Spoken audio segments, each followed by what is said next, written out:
ఈ state level workshop Jal Jeevan missions ఇంప్లిమెంటేషన్కి సంబంధించి ఈ స్టేట్ లెవెల్ వర్క్షాప్కి వచ్చేసిన 26 జిల్లాల నుంచి వచ్చిన సూపరింటెండెంట్ ఇంజనీర్స్కి, ఎగ్జిక్యూటివ్ ఇంజనీర్స్కి, అలాగే ఇక్కడికి వచ్చిన మీడియా సన్నిహితులకి నా హృదయపూర్వక నమస్కారాలు. వేదిక పైన నాతో పాటు ఆసీనులైన శ్రీ శశిభూషణ్ గారు, principal secretary, Panchayati Raj rural development, rural water supply వారికి,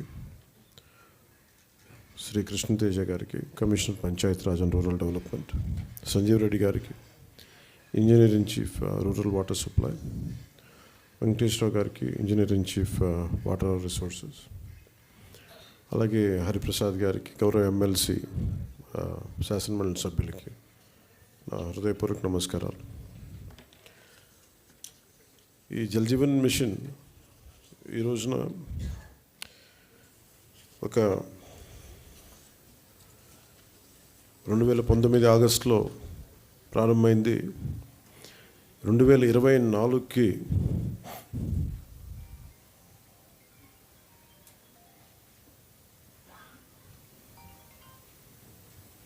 క్షమించాలి 2024కి దీన్ని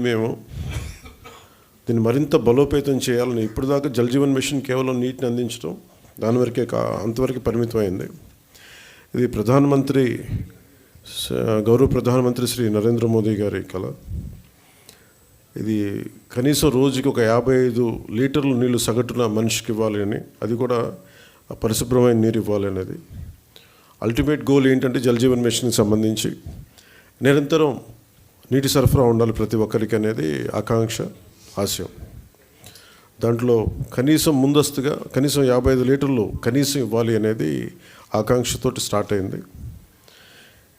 ఇప్పుడు ఈ అమృతధార, ఈ వర్క్షాప్ని ఎందుకు అమృతధారని పెట్టాము Jal Jeevan mission revamp program కింద అనుకుంటే, ఒకటి ఉన్న నీటి వనరులని బలోపేతం చేయటం, అలాగే maintenance of existing schemes, already ఉన్న వాటర్ స్కీమ్స్ అన్నిటినీ వాటి మెయింటెనెన్స్ ఎలా ఉన్నాయి ఏంటి అనేది, అలాగే వాటర్ కన్జర్వేషన్ కూడా ఎంత కీలకమో. దీన్ని జల్ జీవన్ మిషన్లో లేదు, కానీ ఇది మనం తీసుకున్న తర్వాత, కొత్త ప్రభుత్వం ఎన్డీఏ ప్రభుత్వం వచ్చిన తర్వాత మనం తీసుకునేవి వాటర్ కన్జర్వేషన్ కూడా చాలా కీలకమైంది.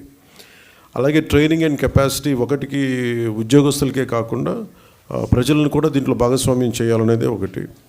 అలాగే దీంట్లో ఈ ఐటీ సిస్టమ్స్ ద్వారా దీన్ని మనం స్ట్రీమ్లైన్ ఆపరేట్ చేసే విధానం, అలాగే గ్రీవెన్స్ రిడ్రెసల్, ఏమైతే నీటి సరఫరాలు ఇబ్బందులు ఏమున్నాయో రిపీటెడ్గా వచ్చే అవుట్ ఆఫ్ మెయింటెనెన్స్, వాటికి కూడా ఒక విధి విధానాలని రూపొందించడం, అది దీనికి సంబంధించి ఈ అమృతధార సంబంధించి. ఒకసారి చెప్పుకున్న మనం రిపీటెడ్గా ఉంటుందని, కానీ బట్ కనీసం ఒక్కరోజు 1 గంట నీళ్లు తాగకపోయినా, ఒక పూట నీళ్లు తాగకపోయినా దాని కష్టం ఎంత ఉంటుందో మనందరికీ తెలిసిందే. ఏకాదశి వ్రతాలు కానీ ఏదైనా సరే పొద్దున్నుంచి సాయంత్రం వరకు నీళ్లు తాగకుండా రకరకాల మనం ఈ రిలీజియస్ థింగ్ మనం ఈ పండుగల్లో అప్పుడు, ప్రత్యేక పర్వదినాలప్పుడు చేసేవి, కానీ అప్పుడు కానీ మనకు నీటి విలువ తెలియదు. నీటి దొరకనప్పుడే మన నీటి విలువ తెలుస్తుంది. నాకు ప్రత్యేకించి నేను పిఆర్ మినిస్ట్రీ తీసుకున్న తర్వాత వాటర్ కన్జర్వేషన్ ఒకటి, నీటిని సరఫరా చేయటం ఒకటి, ఇవన్నీ నాకు చాలా ప్రత్యేకమైనవి, ఇష్టం నాకు. అంటే చాలా సందర్భాల్లో నేను చెప్పింది ఏంటంటే, నా అనుభవాలు పంచుకున్నది. ఒకసారి యూఎస్లో కూడా హార్వర్డ్ యూనివర్సిటీకి వెళ్ళినప్పుడు కూడా అక్కడ స్పీచ్ ఇస్తూ ఉంటే ఒక కీనోట్ అడ్రస్లో అక్కడ నేను చెప్పింది, ఒక ఆదిలాబాద్లో ఒక తాండాలో జరిగిన సంఘటన ఒకటి చెప్పాను. చాలాసార్లు పొలిటికల్గా మేము వెళ్తున్నప్పుడు చాలా ఆకాశం అంత ప్రామిసులు చేస్తూ ఉంటాం, ఆకాశాన్ని తీసుకొచ్చి పందిరేస్తూ ఉంటాం, ఇవన్నీ చేస్తూ ఉంటాయి. కానీ ఇలాంటి సందర్భంలో 2008లో ఆదిలాబాద్లోని ఒక తాండాలో పాపం 3-4 తాండాలకు కలిపి ఒకటే బోర్ పాయింట్, అది అందరూ వచ్చి అక్కడి నుంచి పట్టుకునేవాళ్ళు. ఒక కళ్ళు లేని కనుగుడ్లు కూడా లేవు పెద్ద ఆవిడ వచ్చి అడిగింది నా దగ్గరికి వచ్చి మరాఠీకి అంటే మరాఠీ యాక్సెంట్లో ఉన్న తెలుగులో ఆవిడ అడిగింది నన్ను నీళ్ళు ఇప్పించమని. ఇంకేం అడగల. అంటే నీరు ఎంత కీలకమైందంటే అది మనం ఒక భీష్మేకాదశి రోజున 24 గంటలు నీళ్లు తాగకపోతే ఎంత దారుణంగా ఉండదో నిజంగా కష్టం పాటించే వాళ్ళకి తెలుసు, వ్రతాలు పాటించే వాళ్ళకి, కానీ దొరకని వాళ్ళకి. సో ఇది అనేక మంది చాలామంది నలిగి బాధలను అర్థం చేసుకుని దానికి ఒక పరిష్కార మార్గం, చాలామంది శ్రమ ఎప్పటికప్పుడు చేసుకుంటూ వచ్చారు. నేను రివ్యూ చేసిన తర్వాత పంచాయతీరాజ్ శాఖ రివ్యూస్లో జేజేఎంది చాలా కీలకంగా అనిపించింది. చాలా ఉన్నతమైన ఆశయంతో మొదలుపెట్టింది, ఎందుకు మనం దీన్ని ముందుకు తీసుకెళ్ళలేకపోయాం అనేది చాలా లోతుగా ఒకసారి అధ్యయనం చేస్తే అసలు 2019లో కేరళ మన కేంద్ర ప్రభుత్వం దీనిని ప్రతి రాష్ట్రాలకి మీకు ఎంతెంత అవసరాలు ఉన్నాయని మీ నీటి అవసరాలకి ఈ సగటు పర్ క్యాపిటల్ కన్జంప్షన్ ఎంత ఉంటుంది, దానికి ఎంత కావాలి మీకు డబ్బులను అడిగితే ఉత్తరప్రదేశ్ 1.5 లక్షన్నర కోట్లు అడిగింది, మధ్యప్రదేశ్ 83,000 కోట్లు అడిగింది, గుజరాత్ 32,000 కోట్లు అడిగింది, కేరళ 45,000 కోట్లు అడిగింది. వీటన్నిటిలో కూడా మీరు కేరళని తీసుకుంటే మనకంటే చాలా చాలా చిన్న రాష్ట్రం, మనలో 4వ భాగం ఉంటుందేమో 3వ భాగం. కానీ అలాంటి కేరళ 45,000 కోట్లు అడిగితే గత ప్రభుత్వం జల్ జీవన్ మిషన్కి వాళ్ళు అడిగింది 26,000 కోట్లు మాత్రం అడిగారు. 26,000 కోట్ల, ఇంకా ప్రిసైజ్గా చెప్పాలంటే 26,000 కోట్ల 823 26.8.23 crores 0.94 ఎగ్జాక్ట్గా అడిగింది. కానీ వాళ్ళు మంజూరు చేసింది 4,787.10 కోట్లు. ఇది కూడా దేనికి అని అంటే వీళ్ళు పూర్తిగా డబ్బులు ఇవ్వలేకపోయారు, స్టేట్ షేర్ ఇవ్వలేదు వీళ్ళు. దానివల్ల మనం పూర్తిగా అవైల్ చేసుకోలేకపోయాం, సద్వినియోగం చేసుకోలేకపోయాం. దాంట్లో కూడా మీరు వెళ్ళి చూస్తే బేసిక్గా జల్ జీవన్ మిషన్ మన కేంద్ర ప్రభుత్వం మనం సిఆర్ పాటిల్ గారి దగ్గరికి వెళ్ళి నేను మాట్లాడితే వాళ్ళందరూ అడిగిందంటే మీ గత ప్రభుత్వం మీరు చేసినవన్నీ చాలా అబ్సర్డ్గా ఉన్నాయి, మేము అడిగింది ఏంటంటే పర్మనెంట్ అంటే ఒక సస్టైనబుల్ వాటర్ సోర్స్ నుంచి రావాలి. అంటే బేసిక్గా వాళ్ళు అడుగుతుంది ఏంటంటే మీకు రిజర్వాయర్ నుంచి నీళ్లు తీసుకుంటేనే ఇది ఇస్తుంది, మీరు పైప్ లైన్కి మేము ఇవ్వం, మీరు రిజర్వాయర్ నుంచి తీసుకొని మీరు అది ప్రజలకు ఇవ్వాలి, అంతేగాని గ్రౌండ్ వాటర్ నుంచి కాదు ఇదని చెప్తే. కానీ గత ప్రభుత్వం చేసిందంతా ఏంటంటే మన అడిగిన పర్పస్ ఏంటంటే కేంద్ర ప్రభుత్వం ప్రాజెక్ట్ ఇది రిజర్వాయర్ నుంచే తీసుకోమని చెప్పింది. కానీ గత ప్రభుత్వం ఈ 4,000 కోట్లకు కూడా, ఎందుకంటే మనం కొత్త ప్రభుత్వం వచ్చాక దాదాపు 700 కోట్లు మనం తీసుకున్నాం, మనం చేసిన మనం తీసుకున్నది. ఇప్పుడు జల్ జీవన్ మిషన్ కింద వాళ్ళు అడిగింది ఏంటంటే మనకున్న దాదాపు 38 మేజర్ సస్టైనబుల్ సోర్స్ రిజర్వాయర్స్ ఉన్నాయి మనకి, వాటికి సంబంధించి 95.44 ట్యాప్ కనెక్షన్స్కి 38 ఈ వాటర్ రిసోర్సెస్ నుంచి సస్టైనబుల్ వాటర్ రిసోర్స్ని తీసుకోమని ప్రతిపాదన ఉంది. కానీ గత ప్రభుత్వం ఏం చేసిందంటే 4,000 కోట్లు కూడా గ్రౌండ్ లెవెల్లో చూస్తే కంప్లీట్గా కేంద్ర ప్రభుత్వం నిబంధనలకు వ్యతిరేకంగా చేశారు. ఏదో 1-2 స్కీములు తప్ప మిగతావన్నీ కూడా అంటే ముందు పైపులు కొనేశారు. ఫస్ట్ ఎక్కడైనా సరే మనం నీటిని ఎక్కడి నుంచి తెచ్చుకుంటాం అనేది గుర్తించడం మానేసి ముందు పైపులు వేసేసారు, అవసరమైతే ఒక బోర్ పాయింట్ తవ్వేశారు. అలా ఇచ్చేస్తే ఇక్కడ మీకు చూపించదలుచుకుంది ఈ ఈ 2 మ్యాప్స్ ఉన్నాయి ఇక్కడ. యాక్చువల్ జల్ జీవన్ మిషన్ తాలూకు ముఖ్య ఉద్దేశం ఇది. 38 సస్టైనబుల్ రిజర్వాయర్స్ నుంచి ఇది దీని మ్యాపింగ్ ఇలా ఉండాలి. ఈ రెడ్ ఎందుకున్నాయి ఇక్కడ, ఈ రెడ్ ఇవన్నీ ఎందుకున్నాయి అంటే ఇవన్నీ బోర్ పాయింట్స్తో చేసింది. బోర్ పాయింట్స్ నిరంతర సరఫరా ఉండదు. ఏదో ఒక 5 నెలలు రావచ్చు, లేదంటే వాటర్ చెరువులు బోర్లు ఎండిపోతే మళ్ళీ ఆగిపోతాయి. సో ఇట్లాగా వీళ్ళు 4,000 కోట్లు ఖర్చు పెట్టినా కానీ వాస్తవానికి అవేవి పనిచేసే పరిస్థితిలో లేవు. సో దిస్ ఇస్ 4,000 కోట్లు దుర్వినియోగం అయిపోయినట్టుగా మనం భావించవచ్చు. సో అందుకని మళ్ళీ తిరిగి కొత్త ప్రభుత్వం వచ్చాక గౌరవ ముఖ్యమంత్రి శ్రీ నారా చంద్రబాబు గారి ఆధ్వర్యంలో, ఆయన నాయకత్వంలో బలోపేతంగా ముందుకు తీసుకెళ్ళాలి.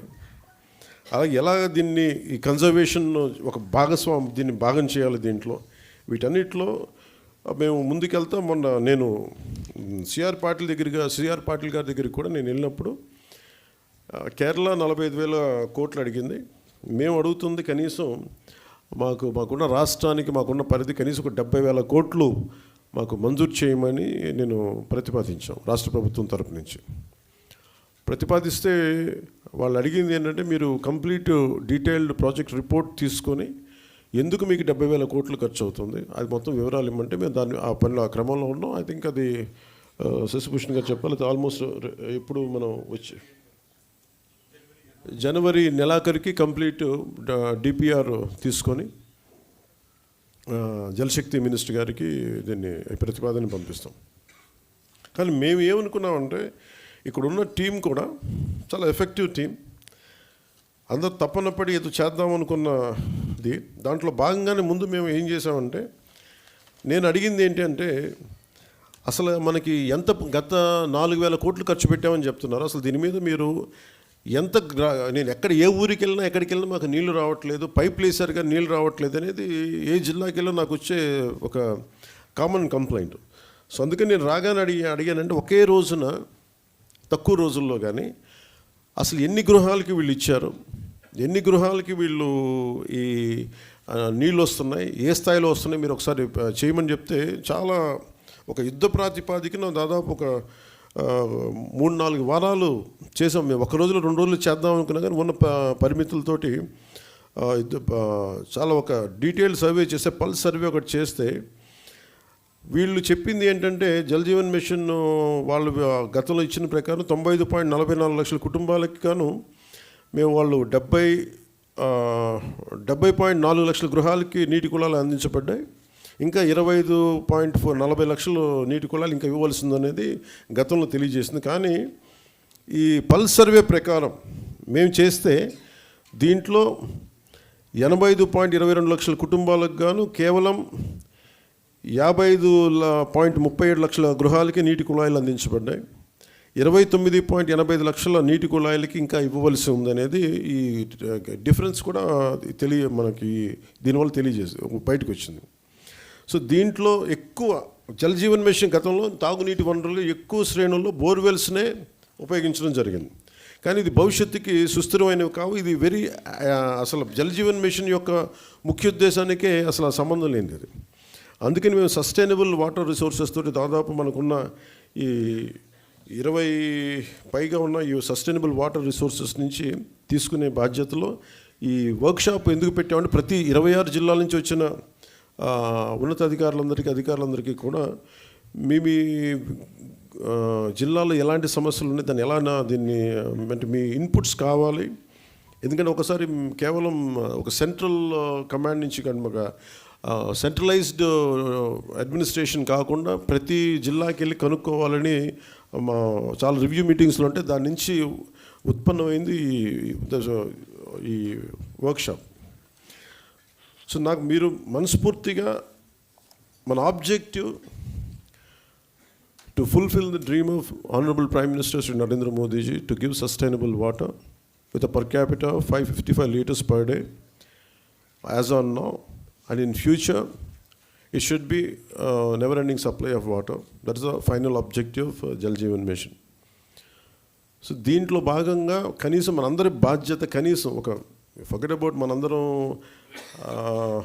పొలిటికల్ ప్రాసెస్లో ఉన్న, అడ్మినిస్ట్రేటివ్ ప్రాసెస్లో ఉన్న, వీటన్నిటికంటే కూడా సగటు బేసిక్ మనిషి నీటి అవసరాలు తీర్చడం కనీస ఒక ఫండమెంటల్ రైట్ అది. ఇది కొంచెం మానవతా దృష్టితోటి కొంచెం ఈ కేవలం మనం అధికారులు లేదంటే మనం కూర్చోబెట్టి వ్యవస్థలో భాగస్వాములు అయిన వాళ్ళు కాకుండా ఒక మానవతా దృక్పథంతో అందరం దీన్ని ముందుకు తీసుకెళ్ళాలి. మీ అందరి సహకారం కావాలి. డిజైనింగ్లో చాలా చాలా లోపాలు ఉన్నాయి. పైప్ లైన్లు వేసేస్తున్నాం. పైప్ లైన్లు వేసేస్తే కనీసం ఒక 3 అడుగులు ఎత్తుండే కొంచెం ఎత్తుగా ఉండే ప్రాంతాలకేమో నీళ్ళు కూడా వెళ్ళట్లేదు. పైప్ లైన్ పక్కకి వెళ్తుంది కానీ పైకి వెళ్ళాలంటే పైప్ లైన్స్లో డిజైన్ బాగలేదు. అండ్ దాని ఇన్నోవేటివ్ డిజైనింగ్ లేదు. టెక్నికల్ ఆస్పెక్ట్స్ని దాన్ని దృష్టిలో పెట్టుకోవాలి. చాలా ఒకసారి ఎలా అనిపిస్తుంటే చాలా మొరటుగా పైపులు గొయ్యి తప్పి పైప్ వేసేయడం తప్ప అసలు నీళ్ళు వెళ్తాయా లేదా, ఇది ఎన్ని అడుగులు ఎత్తులో ఉంది, దీనికి ప్రెషర్ ఎలా ఉంది. అలాగే ఒక 1 కిలోమీటర్ పైప్ లైన్ వేస్తున్నప్పుడు ఈ మధ్యలో ఉండే ఇళ్ళు ఎక్కువ మంది కొంచెం ప్రెషర్ పంపులు పెట్టి లాగేస్తే మిగతా చివరుండే ఇళ్ళకి రావట్లేదు. వీటన్నిటికీ చాలా లోతుకి వెళ్ళే కొద్దీ సమస్యలు అనేక ఉత్పన్నం అవుతూ వచ్చినాయి. సో వీటన్నిటికీ సంబంధించి ఒక సమగ్రమైన ఒక పరిష్కారం వెతకాలి. ఇప్పటికీ మన శశిభూషణ్ గారు బిగినింగ్లో మేము మాట్లాడుకుంటా ఉంటే భారతదేశ ప్రభుత్వం స్వాతంత్రం వచ్చినప్పటి నుంచి మామూలు డబ్బు ఖర్చు పెట్టలేదు. దాదాపు ఏదో ఒక లెక్క తీస్తే దాదాపు 1,00,000 I think more than 1 lakh crores I think till now government of India had spent. ఇంత డబ్బు ఖర్చు పెట్టి కూడా ఇంకా ఒక ఆదిలాబాద్ తాండాలో ఉండే ఒక పెద్ద ఆవిడ కానీ, కళ్ళు లేని పెద్ద ఆవిడ కానీ, మొన్న నేను పిఠాపురం వెళ్తే ఇంకా మాకు నీళ్ళు రావట్లేదని ఒక ప్రాంతానికి వెళ్తే నీళ్ళు రావడం చాలా పల్చగా వస్తున్నాయి అనేది. అంటే ఆల్మోస్ట్ అంటే ఎంత సన్నటి దారంటే ఒక 30 మంది వెయిట్ చేయాలి. అది ఎప్పటికీ నిండాను. అది ఒక ఉన్నది 2 గంటలు. ఆ 2 గంటల్లో 30 మంది పట్టుకోవాలి. కనీసం అది బకెట్ నిండటానికి కనీసం 10 నిమిషాలు పడుతుంది. అంటే 55 లీటర్స్ అనేది మనం ఇచ్చినా కానీ ఆ వచ్చే ధార ఇవన్నీ ఇంజనీరింగ్ ఇష్యూస్, ఇవన్నీ వాటిని కూడా కరెక్ట్ చేయాలి. సో వీటన్నిటిని సమగ్రంగా అన్ని సమస్యల్ని పెట్టుకొని ఎలా చేయాలి దీనికి ముందుకు అనేది కృష్ణతేజ గారితో, మన ప్రిన్సిపల్ సెక్రటరీ మన శశిభూషణ్ గారితో, సంజీవ్ రెడ్డి గారితో వీళ్ళందరితో మాట్లాడి ఇది ఒక పరిష్కారం ఎతకాలి. ఎందుకంటే ప్రతిసారి డబ్బు ఖర్చు పెట్టేస్తున్నాం, ఇంటెండెడ్ రిజల్ట్ అయితే రావట్లేదు. ఇది ఒక బయట ఏముందంటే కేంద్రంలో కూడా చాలాసార్లు ఇది దుర్వినియోగం అవుతున్నాయి నిధులు. అండ్ అందుకని మీరు ఎలా చేస్తారనేది నన్ను సిఆర్ పాటిల్ గారు అడిగినప్పుడు ఐ గేవ్ మై కమిట్మెంట్. నేను పంచాయతీరాజ్ శాఖని తీసుకున్న తర్వాత దీన్ని బలోపేతం చేస్తాను. అలాగే rural water supply Jal Jeevan మిషన్ని చాలా బలంగా ముందుకు తీసుకెళ్తాం. అవసరమైన చోట ఇన్నోవేషను, అలాగే టెక్నాలజికల్ ఏమేమైతే మనం హెల్ప్ తీసుకోవాలి అవన్నీ తీసుకుంటాం. అందుకని దీన్ని పొడిగించమని కోరాను.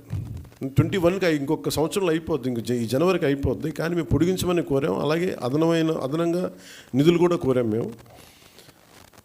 ఇది ఎందుకంటే మేము పెట్టుకుంది ఏంటంటే ఇది స్టేట్ నిజంగా సఫర్ అవుతుంది. నేను ప్రత్యక్షంగా ఎన్ని చోట్ల తిరిగాను.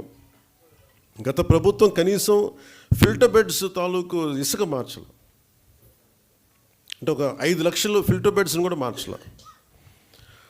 అలాగే మనకి ఇప్పుడు ఈ సస్టైనబుల్, అలాగే మనం వాటర్ షెడ్ మేనేజ్మెంట్ కానీ, అలాగే మనం నీటి వనరులను సంరక్షించుకోవడం కానీ, పెద్ద ఎత్తులో ప్రజలను కూడా దీన్ని భాగస్వామ్యం చేయాలి. వీటన్నిటిని అన్నిటినీ సమగ్రంగా తీసుకుని ఒక హోలిస్టిక్ ప్లానింగ్ తోటి ఈ జేజేఎంని మనం ఆంధ్రప్రదేశ్కి దీన్ని అమృతధారగా దీన్ని నామకరణం చేసి దీన్ని ముందుకు తీసుకెళ్తున్నాం.